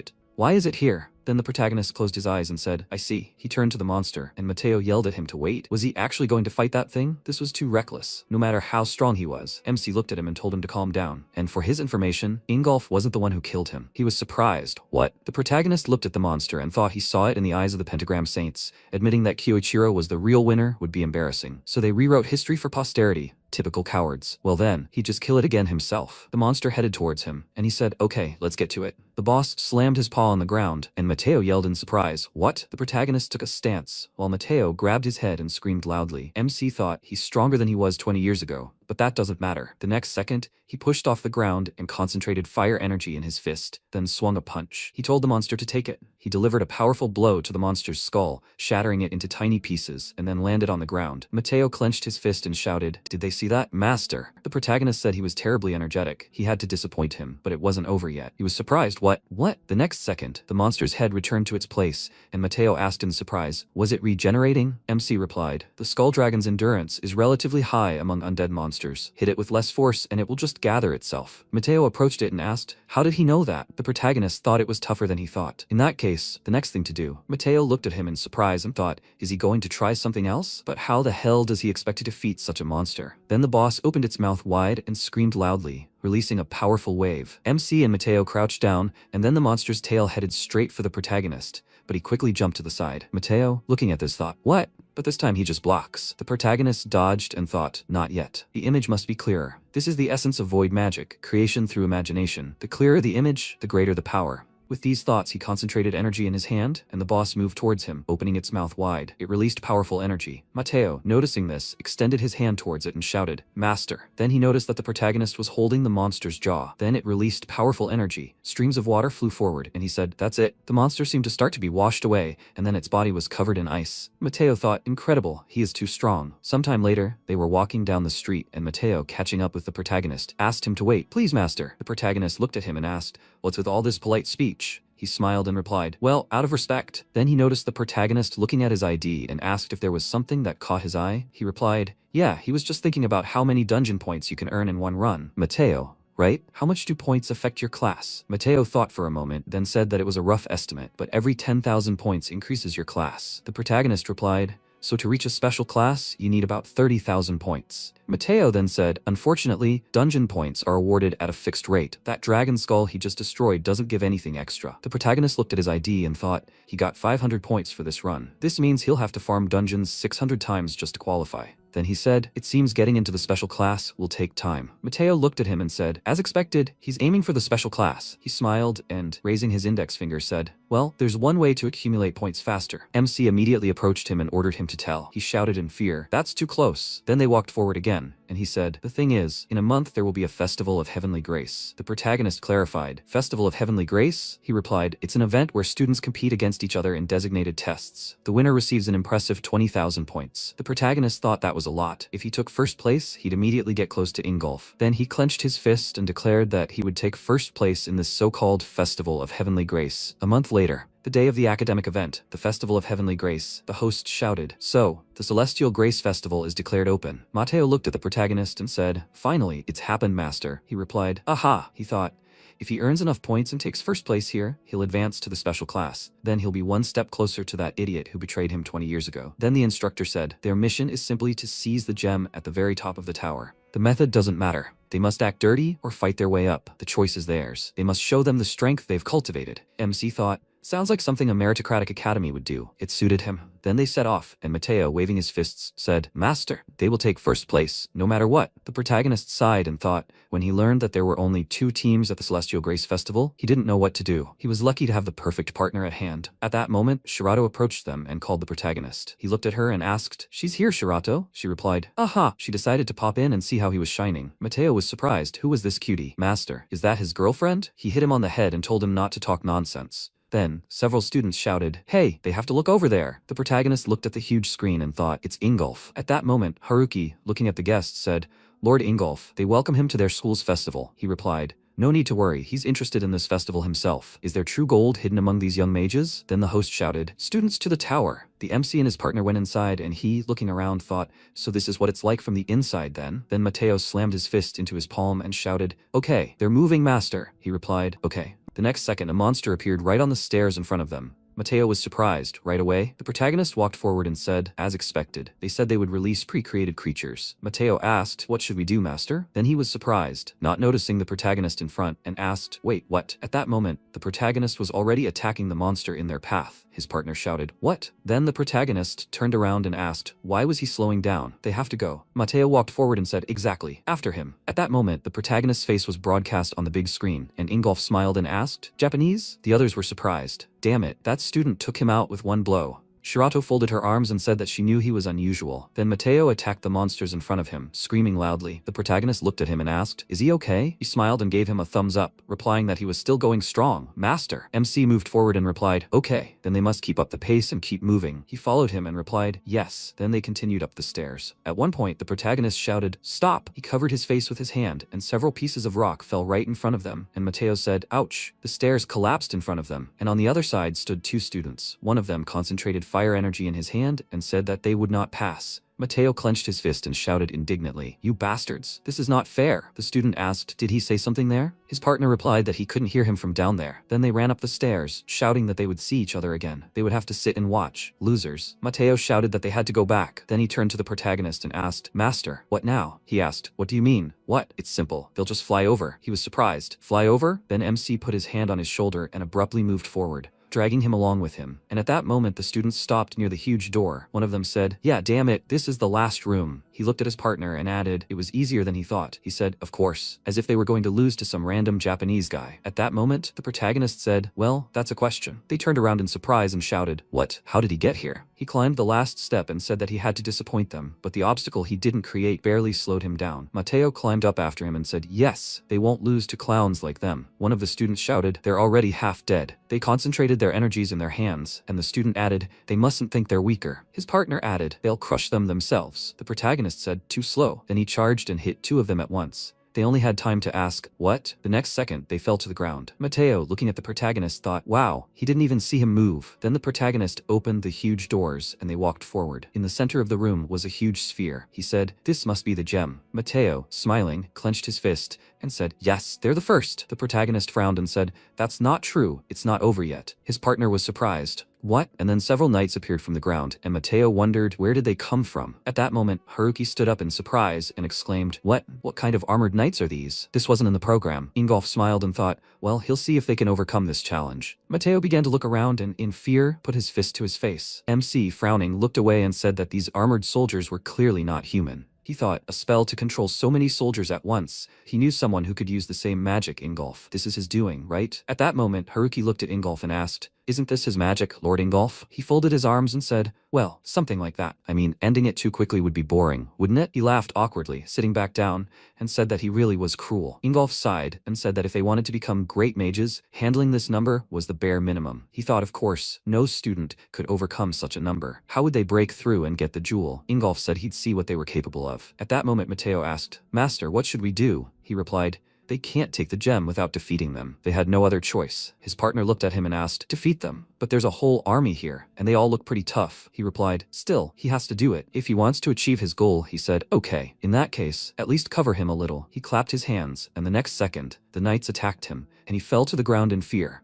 clutching his head and screaming loudly. The next knight pointed his sword at the protagonist, who used body enhancement magic, and stopped the sword aimed at him with just 2 fingers. He then concentrated energy in his fist and attacked the monster. Those watching from the huge screen were amazed, and with his bare hands, the protagonist added several more blows with his fiery fist, knocking several more knights to the ground. At that moment, Mateo, hiding behind the wall, peeked out slightly and said, "Damn, the master has completely lost his mind." Ingolf pressed his fingers to his face and thought, this Japanese guy can definitely use serious magic. Does he really plan to wipe them all out? Then he slammed his fist on the table and thought, but it won't be that easy. At that moment, several more knights appeared, and Mateo shouted, "They're multiplying again." He thought, what the hell is the school thinking, throwing this at them? At that moment, Shirato thought that with such numbers, he had no chance. Still, she wanted to see if he could break through. So Kyosuke, what's his next move? Meanwhile, the protagonist dodged a huge axe aimed at him and looked at the knights approaching him. He thought, about 30 of them, right? There may be many of them, but compared to that time, it's nothing. Then several spears flew at him, but he created a shield out of the earth, reflecting the attack. At that moment, several more monsters headed towards him, but MC began concentrating wind energy in his hand and directed it at the monster, knocking the weapon out of its hands. He thought, destroying them all one by one is pointless. He would like to erase them all with one large spell, but in a situation like this, he doesn't have the luxury of sitting and building a new image, which means the best option is a spell he's already seen. That way, he won't waste time recreating it. He hates the idiot who used that, but whatever. He closed his eyes and sighing, thought, void magic activation. Streams of energy scattered in different directions. Ingolf stood up from his seat and thought in surprise, this. After that, the protagonist sent streams of magic in different directions. He thought, this should work. He's using a combination of wind and earth magic. The next second, his attackers scattered in all directions along with the entire tower floor. The protagonist approached the gem and, taking it in his hand, declared, game over. Then Mateo peeked around the corner and said, he did it. He shouted, he really did it, master. Shirato thought in surprise, a combination of magic. Can he use that too? The depths of his power were terrifying. Then Ingolf laughed loudly and thought, so he can use the spell Hideki spent 20 years developing while he was just a student. He asked, Kyosuke, right? Interesting. If he gets into the special class, he'll make sure to train him properly. After a while, the host announced, now it's time to announce the student who has been promoted to the extra class this semester. They should welcome Kyosuke to the stage. The MC began to walk up on stage, and the audience began to discuss, that guy is amazing. He only transferred a month ago. He saw what he did at the festival, right? It was insane. He's definitely not human. Mateo, sitting next to them, chuckled and said that for his master, this is natural. After that, the host said that next came the armband ceremony. For this, they invited a special guest. The protagonist frowned and thought, a guest? No way. Haruki said please, they should welcome him, Lord Ingolf. He walked onto the stage, and the host said that the stage belonged to him. The audience was surprised. What? Seriously? The protagonist looked at him and thought, Ingolf, he really came to the academy. What does he want? Then Ingolf approached the protagonist and, smiling, said that he had quite entertained him at the Festival of Heavenly Grace. He replied that it was an honor. Then, Ingolf handed him the armband and told him to come to his estate tonight. The others were surprised. What was going on? What's he telling him? After that, Ingolf waved into the hall, and MC, looking after him, wondered what the hell he was up to. After a while, the butler bowed and asked, Kyosuke, right? They were waiting for him. The protagonist walked forward and wondered what Ingolf wanted to talk about. Wait, had he figured out that he was really Kyoichiro? He needed more time to prepare. If he knew, he had no choice. Right here, right now, this could all escalate into a fight. Then he entered a room with a huge table full of food. Ingolf, looking at him, said, he's here, he should sit down. They'll talk after the meal. The protagonist walked to his seat and apologized. He thought, so what is this? After a while, Ingolf said again, his exploits at the Feast of Heavenly Grace were impressive, especially that battle on the top floor. This caught his attention. Now there was one question he wanted to ask. What exactly was he hiding? He looked at him seriously, and the protagonist frowned, wondering if he knew. No, it couldn't be. If he really knew he was Kyoichiro, he would have been more direct. He must be looking for something else. Then Ingolf added the fusion spell he used on the top floor. It was Hideki's life's work, which took him 20 years to create. Why could he use it? MC thought he knew it. He was only interested in his magic. Then he waved his hand and said that back in Japan, Hideki gave him special training. Ingolf took the cup and asked, is that so? And that's when he learned fusion magic? The protagonist confirmed it. Apparently, he's just a very good teacher. He owes him everything. Ingolf smiled and said, sounding like he was typical. He'd mastered it well, but he shouldn't use this power for evil, or he'll end up like Kyoichiro, the man who nearly tore this world apart. He must have heard about it. The SSS-ranked dungeon disaster 20 years ago. He drowned in his own power, and eventually hatched a twisted plan, pulling monsters out of the dungeon, planning to wipe out the rest of them, his own allies. MC looked at him, perplexed, and thought, what? Ingolf frowned and added, all for the sake of remaining the only hero. With that in mind, he set his plan in motion that day. Luckily for them, they stopped him before that happened. The protagonist clenched his fist and thought, this is complete nonsense. What the hell? These idiots. He can't just let this go. Then Ingolf turned around and added, that's why he's warning him. He shouldn't let the power consume him completely. Before he could finish, the protagonist declared, it's all right, sir. Strength is needed to fight evil, and he will do whatever it takes to become stronger than anyone. Ingolf sighed and said, just like back then at the festival, he's still just as interesting. Okay, he'll reward that spirit of his. He approached the protagonist, who was surprised. Reward him? He replied, exactly. In the next training cycle, he'll personally be his sparring partner. Of course, if he doesn't mind. The protagonist rose from his seat and replied, he understood. It would be an honor to fight him. Sometime later, MC walked down the street and thought, Ingolf, this is the best reward he could dream of. He must wait. He'll destroy him with everything he has, and he'll get even for his 20 years of hatred. Sometime later, it was the day of periodic training for the special class. The students walked forward and muttered, hey, today is periodic training for the special class, right? Yeah, he's jealous that they get to see Ingolf. He would also like to be trained by him. Then the student looked in surprise at the protagonist, who was sitting on a bench and looking at them with a grim gaze. His comrade said they should go, and he agreed, and they abruptly walked forward. The protagonist frowned and thought, Ingolf, he will finally pay the bill. He promised to arrange a mock battle with him during today's training. For him, this was probably just a quick lesson for a curious boy, but for him, it was more than that. He would completely crush him and make him regret the betrayal he committed 20 years ago. After some time, the teacher said, okay, periodic training begins. Lord Ingolf, he walked forward, looking at the students, and the protagonist looked at him and thought, here he is. Ingolf said that he trusted them, the academy's top students. Every day, as always, they honed their skills, but sometimes watching from the sidelines was also training. So today, he decided to spice things up with a sparring match. No need to rush, he'd already chosen his opponent, Kyosuke. He should go first. At that moment, Mateo watched the proceedings and said in surprise, this is crazy, he's skipping for a reason. Is the master really going to fight Ingolf? Then he was surprised to notice Shirato and thought, she's the girl who was also at the Heavenly Festival. I see. The master is fine with her. At that moment, she folded her arms across her chest and, looking away, thought she felt a strange gaze, but she would simply ignore it. The pentagram saint, hailed as the hero of the world,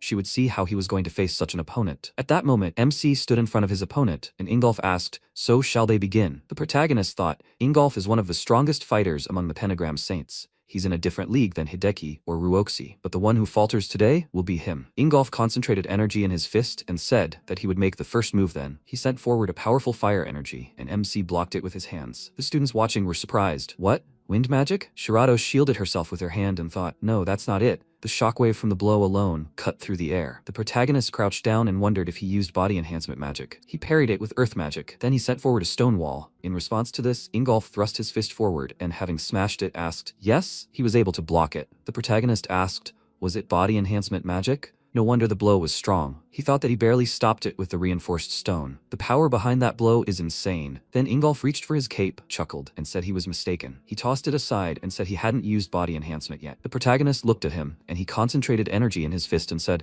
"This is what it looks like when he uses it." He then sent it forward, leaving a mark on the ground in the wake of his attack. The protagonist covered himself with his hands, and his opponent continued to strike again and again. The protagonist ran in the opposite direction. Mateo, watching what was happening, thought, "This can't be happening. The master is being thrown back? What kind of move was that?" Ingolf, chuckling, asked, "He escaped using wind magic, right? He has sharp instincts, but this fight isn't over yet." He created even more powerful energy and sent it forward. MC continued to dodge. He thought, with such an impact, now is not the time to hold on to his back. He stopped, and Ingolf thought, has he stopped moving? Is he planning to counterattack? After that, MC concentrated energy in his hands. Shirato thought it was the same thing he used at the festival, a combination of magic. After that, the protagonist sent several rocks along with streams of wind straight at Ingolf. He covered himself with his hands and, clenching his teeth, tried to block the attack aimed at him. After that, the smoke cleared, and MC thought the shockwave softened the blow. This is Ingolf. He has become even stronger in 20 years. After that, his opponent smiled and said, "Good, very good. He shouldn't have held back either." After that, powerful streams of energy erupted from his body in all directions. The protagonist, looking at him, thought, "This is magic." Ingolf looked at him and said that they should continue this fight. The protagonist thought, a spell that even he doesn't know. So he mastered it over the past 20 years, huh? All the better. He will see what it's worth. With these thoughts, he stood stoically, focusing his gaze. He thought, he'll start with this. He extended his hand forward, destroying the ground between them. Ingolf thought, earth magic. And the protagonist thought, this explosion covers a large area, making it impossible to dodge. At that moment, Ingolf suddenly leaped into the air, and the protagonist again directed energy at him and thought, if he loses his balance, he will cover him with a combination spell. Then he used combination magic again. Mateo shouted, yes, damn it. The master is using his combination magic. Shirato thought, he's losing his balance in the air. Perfect timing. He's going to hit now. But at that moment, Ingolf screamed loudly, enveloping his entire body in powerful energy. The protagonist thought, what? What him? He continued to release powerful energy, and then Ingolf contained it with his hands and scattered it in different directions. He grinned. The protagonist thought he'd simply cut through his combined spell. Shirato couldn't believe he'd neutralized magic of that level. Afterward, Ingolf said, the blow was great, but it couldn't penetrate his mana armor. With that, he showed his fist, enveloped in powerful energy. The protagonist thought, mana armor? I see. So that's what that golden glow is. It serves as armor, but to shrug off the combined magic without a single scratch, that's insane durability. Then Ingolf took a stance and said that this armor doesn't just protect him, it turns his entire body into a weapon, combining attack and defense into one. That's the true essence of his mana armor. He stepped forward and, swinging his fist, shouted, here we go. He appeared in front of the protagonist, but he abruptly jumped to the side, dodging the powerful blow. Mateo yelled in surprise. What? MC shielded himself from the flying rocks with his hands. He thought, damn it, Ingolf, he's gotten a lot stronger than he was 20 years ago, and that mana armor of his is causing a lot of trouble. He has a counter, but the spell isn't finished yet. He's not sure he can reproduce it. Then Ingolf flexed his hand and asked, he doesn't want to attack him? Well, it can't be helped. He'll finish it himself. With that, he charged, and the protagonist frowned and thought, damn, he has no other choice. He began concentrating energy in his hand. Ingolf wondered if he was trying to create something. Did he think he'd be stopped? Then he stopped, noticing streams of various energies erupting from the protagonist's hands. He swung his hand, unleashing a fiery attack, sending the protagonist flying back. MC thought he knew it. He hadn't mastered it yet. So on. The next second, Ingolf said, enough. They'd done more than enough for today's mock battle. They were done. MC clenched his fist and his hand trembled. And then the teacher said, that concludes today's training. Everyone's dismissed. One of the students approached Ingolf and said, Lord Ingolf, it was a truly magnificent sight. It truly inspired the students. The students nearby were discussing, this Asai fought well, but in the end, Ingolf had him in a vice the whole time. His comrade agreed. Yes, pentagram saints are amazing. Then Mateo approached the protagonist and said, well done, master. Well, if it's Ingolf, no one will judge him. The protagonist frowned and thought that he had underestimated him. In his current state, he couldn't defeat Ingolf. He'll have to develop his void magic further and become even stronger. With these thoughts, he clenched his fist. And Shirato, watching the students, thought, no one here even realizes how much potential Kyosuke has hidden within him. Ingolf walked forward and frowned, thinking, this moment, what was it? Bloodlust? No, this was something else. And yet, he hadn't felt such a clash in a long time. No matter. Kyosuke, he wasn't the type to stop there. After a while, Ingolf sat in his chair holding a glass of drink. He thought that he hadn't felt a battle that truly stirred the blood in a long time. But this man, Kyosuke, he didn't think he would be so strong, especially at that moment. He even felt fear, but come to think of it, he had felt this once before. He remembered how long ago the protagonist had approached him and said, well, it looks like this is his victory. He looked up at him and asked, what just happened? He'd been hiding the spell from him this whole time, right? The protagonist placed his hands on his waist and said, he almost took him out that time. And besides, he should keep his ace up his sleeve until the very end, right? Ingolf frowned and thought, he hasn't changed at all, always exceeding his expectations. That's why he's his rival. After that, he rose to his feet and said, they should do another round, Kyoichiro. In the present, he looked out the window and thought, this is bad. Drinking makes him remember, but the past, stained black, can't just become white. And yet that thrill of facing an equal, he missed it. He took a sip of his drink and thought, well then, Kyosuke?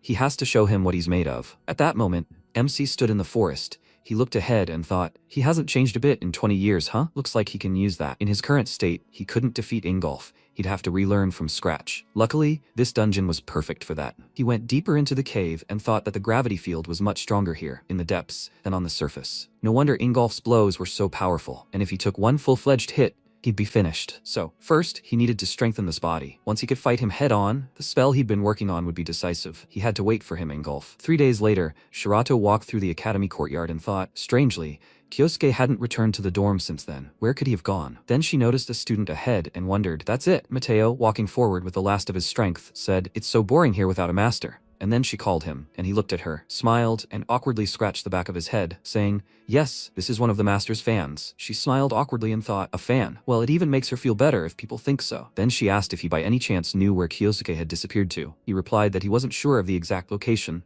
but he had heard that he had gone to the Eastern Forest to train or something like that. She thought, the Eastern Forest, really? After that, she turned around and, running in the opposite direction, waved her hand and said, thank you. He replied, you're welcome. Damn, what a devoted fan. After a while, Shirato entered the forest and, placing her hand on a tree, thought, a hidden dungeon deep in this forest. Yes, this would be perfect for training. But how did he even know about this? He shouldn't have any idea about this place. Unless, really? Perhaps because Kyosuke is Kyoichiro. She thought about a month ago, she'd been given a secret order to investigate anyone who might be Kyoichiro undercover, and Kyosuke was on that list. Even if he really was Kyoichiro, she would be. After some time, she entered the cave and, placing her hand on the crystal, thought that she had come here before on another mission. It was still as stern as she remembered. Is Kyosuke training here? Then she looked ahead in surprise, noticing the protagonist surrounded by a multitude of monster bodies, and thought, there he is. But his aura, it was something else entirely. And all those monsters, had he defeated them all? It surpassed everything she could have imagined. After some time, she emerged back into the forest and said, yes, that's exactly it. At this rate, he might actually reach Lord Ingolf's level. Claudia asked, was the likelihood that he was Kyoichiro? She frowned and replied, very high. Claudia smiled, then laughed and said, as she thought, things are about to get very interesting. She looked at the people worshipping her and spreading her arms said, everything is going according to the Lord's plan. After some time, the protagonist is surrounded by a huge number of monster bodies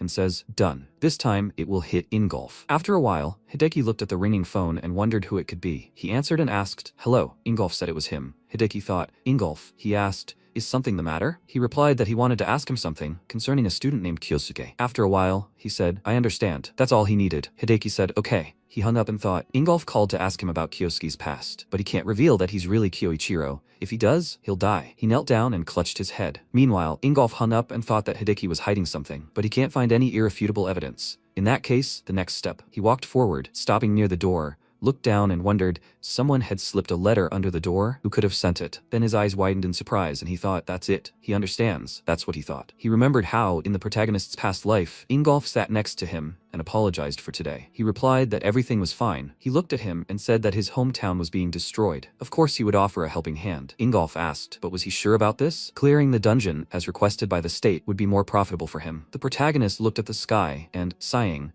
said that they were just a bunch of important people who wanted to show off their power. He would rather be someone needed by those in need. Ingolf smiled and said, well, he's a good soul to the core. The protagonist added, although this is a good place. Ingolf said, this is Kelda Hill. From here, you can see the sunset in the outskirts better. MC said, I see. He realized he appreciated this place. Then Ingolf called him over and said he wanted to become stronger not just for his city, but for many more places threatened by dungeons. The protagonist laughed slightly and asked why not. He would work with him. Then he stood up, clenched his fist, and said, excellent. He had decided to toughen up here while he was in this country. Ingolf smiled and told him to do whatever he wanted. He replied, then it's decided. In the present, Ingolf looked out the window and thought, after that, they would meet on that hill to test each other's limits whenever they had the chance. But he remembered the city engulfed in flames. Then he stopped, noticing the protagonist in the center of the fire. He thought, he won't involve Nathaniel, Claudia, or the rest of the pentagram saints in this. He said that he would be the one to put an end to Kyoichiro. Meanwhile, MC walked down the corridor. He thought that the next training session was in a week. Then he would settle the score with Ingolf, this time for sure. He was pulled out of his thoughts by Mateo,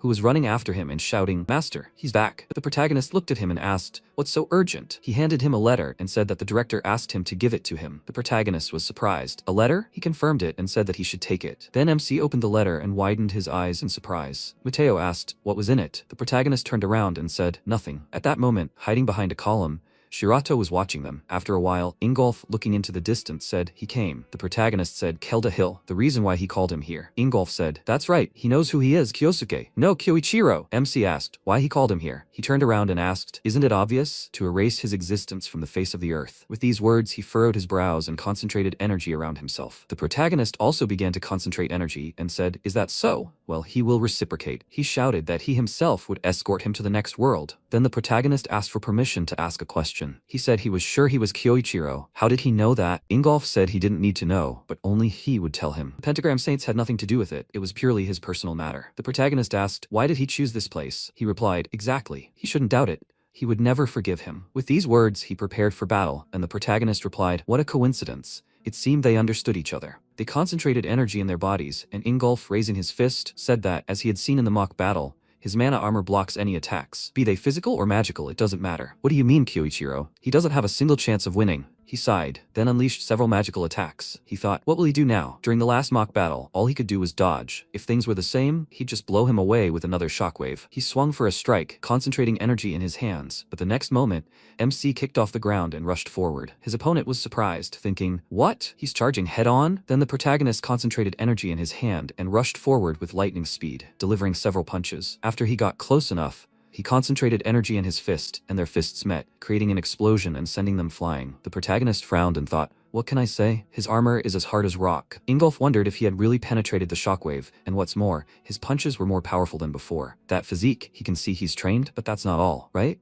Did he really copy his mana armor? Pathetic. Then he gritted his teeth and said, "Kyoichiro, he's figured out the essence of his magic. His so-called void magic is based on copying other people's spells, right? But a fake will remain a fake. Such cheap tricks won't work against him. His time magic, that was admirable. He even revered it." He placed his hand on his chest and added, "But he's not the same anymore. He's fallen deep, and he'll never be able to penetrate his mana armor." He concentrated his energy and added, "Never." The protagonist asked, "Copying, huh?" "Close, but it wasn't. Void magic goes much deeper. It took him a while to imagine it, but he thinks he can show him now." Ingolf thought in surprise. This must be the move he tried at the end of the sparring, his final trump card, and yet it wouldn't change anything. No known spell could penetrate his armor. Then he abruptly charged and thought, "Void magic." The protagonist spoke. "Void magic must activate." Before he could finish speaking, Ingolf pointed his fist at him and shouted, "He must get it." But at that moment, a few drops of blood burst from his hand. He looked at it in bewilderment, then grabbed his hand and thought, did he hurt his hand? No way. Did he penetrate his armor? That couldn't be it. No one could do that. The protagonist said he told you so. Void magic isn't just copying. Ingolf asked in surprise, "Is that a fire sword?" He looked at the weapon in MC's hands and asked, "What is that?" He answered, "Creation through imagination." This is the true essence of void magic, and now he must feel its power for himself.